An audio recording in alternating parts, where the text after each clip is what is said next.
Wakati tukisubiria hatima ya kisiasa nchini Tanzania kufuatia uchaguzi mkuu uliotamatishwa siku chache zilizopita, ambapo sasa Watanzania wengi wanasubiri sauti ya aliyechaguliwa na kiongozi mkuu wa nchi, Rais wa Jamhuri ya Muungano wa Tanzania Dr. Samia Suluhu Hassan atasema nini juu ya maridhiano pamoja na mkakati wa kuendeleza amani na mshikamano dhidi ya Watanzania pamoja na serikali iliyopo madarakani pamoja na wanasiasa hasa viongozi wa upinzani.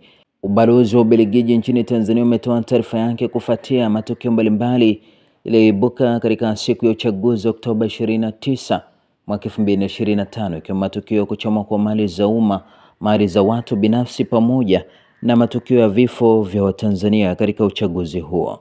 Kwa mujibu wa taarifa iliyotolewa na ubalozi wa Ubelgiji nchini Tanzania, wamesema kwamba ubalozi wa Ubelgiji unatoa pole kwa Watanzania wengi waliopoteza maisha katika vurugu zilizozuka wiki ya uchaguzi.